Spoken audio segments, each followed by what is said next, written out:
ಸಂಸದ ಮಹತ್ವರ ದೊಡ್ಡ ಲಿಖಿತದಲ್ಲಿ ಬರೆದುಂಟು. ಅಪ್ಪಣೆ ವಿನಃ ಹೊಲ ಪ್ರವೇಶವಿಲ್ಲ.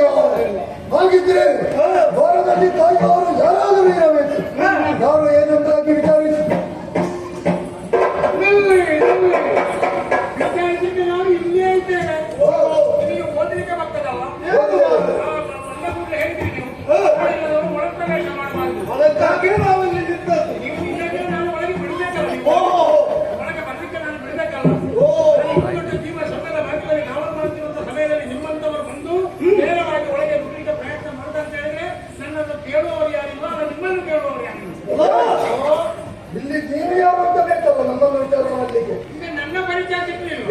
ನಾವು ಮೊದಲು ಬಂದವರು ಯಾರು ಅಂತ ವಿಚಾರಣೆ ಮಾಡುದು. ನೀವು ಅರ್ಥಾಲಿಗೆ ಪದಾವ ಹೇಳಿ. ನಿಮ್ಮ ಊರು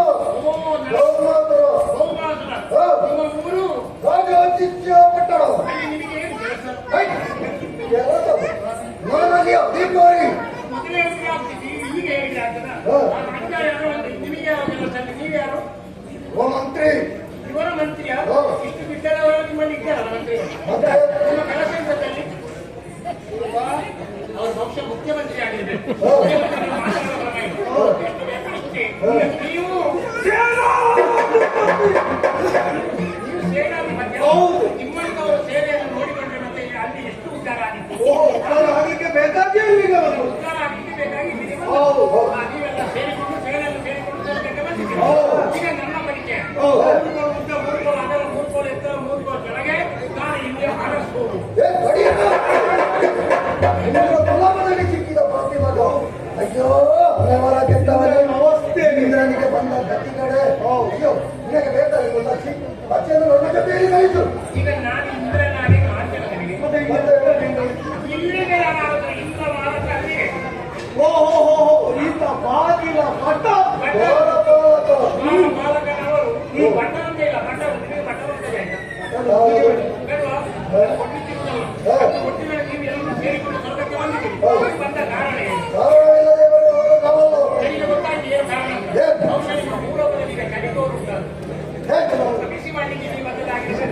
ಬಿಸಿ ಬರ್ಲಿಕ್ಕೆ ಹಾಗಲ್ಲ. ನಮಗೆ ಬಿಸಿ ನಿಮಗೆ ಬಿಸಿ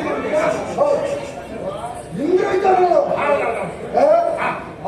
ಆತನಿಗೆ ಒಬ್ಬರು ಅಡ್ಡಾಡಿರ್ತಾರಂತೆ. ಯಾವ ಸಚ್ಚಿ ನಮ್ಮ ದೇವಲೋಕ ನಿಮಗೆ ಇರಲಿ.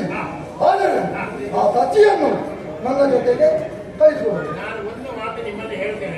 ನೀವು ನೀವಾಗಿ ಬಂದದ್ದು ಹಿಂದಿನಿಂದ ಗಾಳಿ ಹಾಕಿ ಆ ಜಯಮಾನದ ಮೇಲೆ ನಾವಲ್ಲ. ಮೊದಲು ಕೂಡ ರಕ್ತದ ಮಿತ್ರಗಳ ಮೇಲೆ ದಾಳಿ ಕೊಟ್ಟಿದ್ದಾರೆ. ರಕ್ತದ ಸ್ವರ್ಗಲೋಕದಲ್ಲಿ ದೇವರಿಂದ ಕೂಡಿ ಸ್ವರ್ಗಲೋಕದಿಂದ ನರಕಲೋಕಕ್ಕೆ ಹಾಕಿದ್ದೇವೆ. ನೀವು ಕೂಡ ನರಕಲೋಕದ ಬಿದ್ದು ಬರಲಾಗ್ತೀರಾ, ಇಲ್ಲಿಂದ ಹೋಗ್ತೀರಾ. ಈ ಮೊದಲು ಬಂದವರಂತಲ್ಲ ನಾವು ದೇಹದ ಜೊತೆ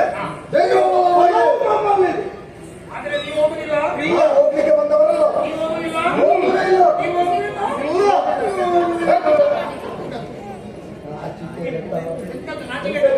ನನಗೆ ಜೋರು ಕೋಪ ಬಂದ್ರೆ ಮತ್ತೆ ನೀವು ಕಣ್ಣಿಗೆ ಆಗುವುದಿಲ್ಲ. ಜೋರು ಕೋಪ ಬಂದ್ರೆ ಇಲ್ಲಿ ಆಗುವುದು ಬೇಡ.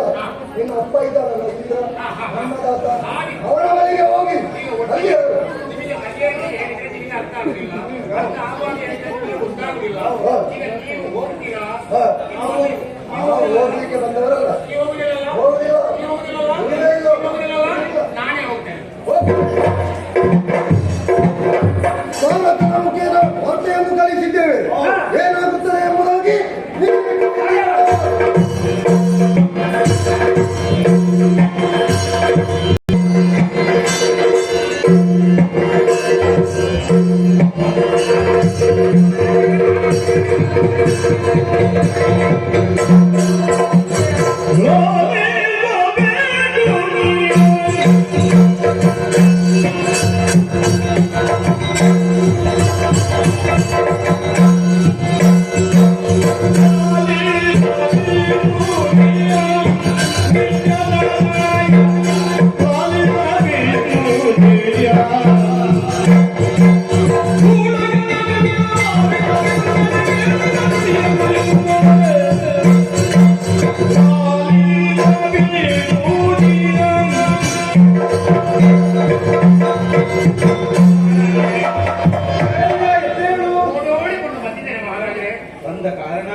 ಹೋದದ್ದಲ್ಲ ಮಹಾರಾಜೆ. ಅಲ್ಲಿಯ ಪರಿಸ್ಥಿತಿಯೇ ನನ್ನನ್ನು ಓಡಿಸಿಕೊಂಡು ಏನಾಯಿತು? ಮಹಾರಾಜೆ. ಎಂದಿನಂತೆ ಇಂದು ಕೂಡ ದ್ವಾರದಲ್ಲಿ ಕಾಯ್ದು ಮಾಡ್ತಾ ಇದ್ದೆ ಮಹಾರಾಜೆ. ಮಹಾರಾಜೆ, ಜೈನ ಎಂದಿನಂತೆ ಇಂದು ಕೂಡ ದ್ವಾರದಲ್ಲಿ ಕಾವಲು ಮಾಡ್ತಾ ಇದ್ದೆ ಮಹಾರಾಜೆ. ಎಂದಿನಂತೆ ಇಂದು ಕೂಡ ಕಾವಲು ಮಾಡ್ತಿದ್ದೆ ಮಹಾರಾಜೆ. ಮುಂದೆ ಹೋಗ್ತಾರೆ ಬಡವರು ಗಟ್ಟಲಿಗೆ ಬಂದಿದೆ, ಬಾಯಿಗೆ ಬರ್ಬೇಕಷ್ಟೇ ಮಹಾರಾಜೆ. ಹೀಗೆ ನೋಡ್ತೇನೆ ಮಹಾರಾಜೆ. ಗಲಾಟೆ ಇಲ್ಲ, ಅವರ ಸಂಸಾರ ಇಲ್ಲಿಗೆ ಬರ್ಲಿಕ್ಕೆ ನೀವು ಇವಾಗ ಯಾರು ಬರ್ತಾರೆ ಅವರ ಅರ್ಥಗಳನ್ನು ನೀವು ಬಿಟ್ಟಿದ್ದಿಲ್ಲ ಬರ್ಲಿಕ್ಕೆ ಮಹಾರಾಜೆ. ಬಾಯಿ ದೊಡ್ಡ ಗಲಾಟೆ ಯಾಕಂದ್ರೆ ನಾವು ಕೇಳುವಾಗ ನಮ್ಮವಾಗ ಅಲ್ಲ ಅಂತ ತಿಳಿದಿದೆ. ನಾವು ಗುಣದಿಂದಲೇ ಒಂದು ಮೇಲೆ ಯಾವುದು ಕೆಳಗಿಂದ ರಕ್ತದೊಳಗನ್ನು ಮೇಲೆ ಮೇಲೆ ಬರುವುದು ಮೇಲೆ ಮೇಲೆ ಬಂದು ಮರದ ಹತ್ತಿರ ನಿಂತು ಅಡಿಬೇಕಿತ್ತು. ನಾನು ಬಿಟ್ಟೇನು ತಡೆಯಲ್ಲಿ ಬರ್ತಾನ ಬಂದು ಮಾತಾಡೋದಕ್ಕೆ ಆರಂಭ ಮಾಡಿದ್ರು ಮಹಾರಾಜರೇ. ತಲೆಗೆ ಬಂದು ಸಿಟ್ಟಿನ ಸಮಸ್ಯೆ ಎದುರಿತ ರಕ್ತದ ಸ್ವಂತಕ್ಕೆ ಒಂದು ಬಡಿಬೇಕಂತ ಯೋಚನೆ ಮಾಡಿ ಮುಷ್ಟಿಯನ್ನು ಹಿಡಿದೆ ಮಹಾರಾಜರೇ. ಮುಷ್ಟಿ ಹಿಡಿದು ಅವರ ಸ್ವಂತಕ್ಕೆ ಬಂದು ಬಿಟ್ಟವನಿಗೆ ಸಾಧ್ಯವೇ ಇಲ್ಲ. ಅದು ಹೀಗೆ ಹೋದ ಮುಷ್ಟಿ ಹೀಗೆ ಬಂದು ನನ್ನ ಸ್ವಂತಕ್ಕೆ ಬಿತ್ತು. ಅಪೇಕ್ಷಾಗಿ ಮಹಾರಾಜರೇ, ಇದು ಸ್ವಂತಕ್ಕೆ ಹೀಗೆ ಮಾಡಿದ್ರಲ್ಲ ಹಾಗೆ ಆಗುದು ಅಂತ ಹೇಳಿ ಅವನ ಮಂಡೆಗೆ ಬಡಿಯುವಂತ ಹೇಳಿ ಕೈಯನ್ನು ಎತ್ತಿ ಮೇಲಿಂದ ಅವನ ಮಂಡೆಗೆ ಬರಲಿಕ್ಕೆ ಯೋಚನೆ ಮಾಡಿದ್ರು. ಮೇಲೆ ಹೋದ ಕೈ ಕೆಳಗೆ ಬರಲೇ ಇಲ್ಲ. ಒಂದು 2 ಜನ ರಕ್ತದರು ಹಿಂದಿಂದ ಕೈ ಹಿಡ್ಕೊಂಡಿದ್ದಾರೆ. ನೀನು ಬಿಡ್ತಿರ್ಲಿಲ್ಲ. ಇಲ್ಲಂದ್ರೆ ನಾನು ಬಿಡ್ತೇನೆ ಮಹಾರಾಜರೇ. ಭೂಲೋಕದಲ್ಲಿ ಎಂತ ಪಟ್ಟಣ ಪ್ರಾಜಸ್ಮಿತಿ ಪಟ್ಟಣ ಅಲ್ಲಿಂದ ಬಂದರು. ಅವನ ಹೆಸರು ಗೌಮ ಅಂತ. ಅವನ ಹೇಳಿದ ಅವನ ಇಲ್ಲಿಗೆ ಬಂದ ಉದ್ದೇಶ ಮುಂದೆ ನಿಮ್ಮ ಮೇಲೆ ಹೋರಾಟ ಮಾಡುದು. ಹೋರಾಟ ಮಾಡಿ ನಿಮ್ಮನ್ನು ಇಲ್ಲಿಂದ ಎಳೆದು ಹಾಕಲು ಸಿಂಹಾಸನದಿಂದ ಮತ್ತೆ ಇಲ್ಲಿ ಆಡಳಿತ ಮಾಡುದು. ಏನೆಲ್ಲ ಮಾಡಿದ್ರೆ ಅಂತ ಅವನಿಗೆ ಗೊತ್ತು ಮಹಾರಾಜರೇ. ಪರಿಸ್ಥಿತಿ ಹೀಗೆ ಎದುರುಗಡೆ ಅವರಾಗಿತ್ತು.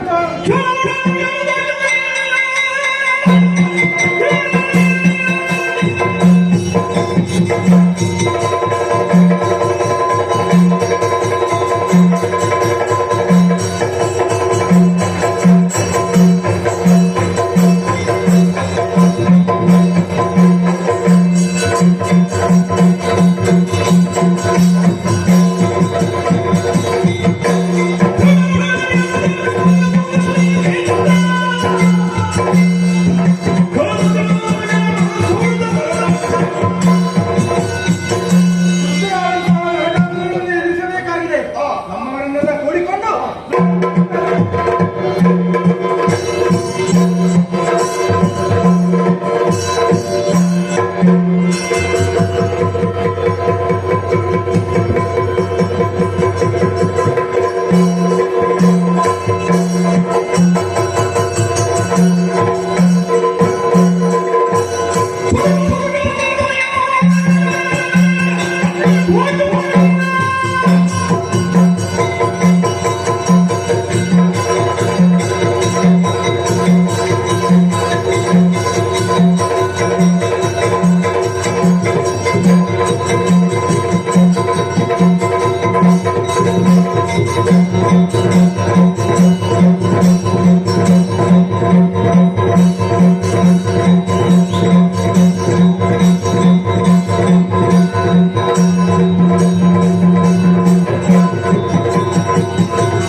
Thank you.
ಆಯುಧವನ್ನು ಕೈಯಲ್ಲಿ ಚಪ್ಪಡಿಸುತ್ತೋ ಇದು ಭರತಾಸುರನೊಡನೆ ಯುದ್ಧದಲ್ಲಿ ಜಯಸಿಂಹನೊಡನೆಯನ್ನು ನಿನ್ನ ಪಾಲಿಗಾಗಿಸ್ತೀ ಎಂಬಂತಹ ಉದ್ದೇಶದಿಂದ ಹೊರತಾ ಇದ್ದೀನಿ.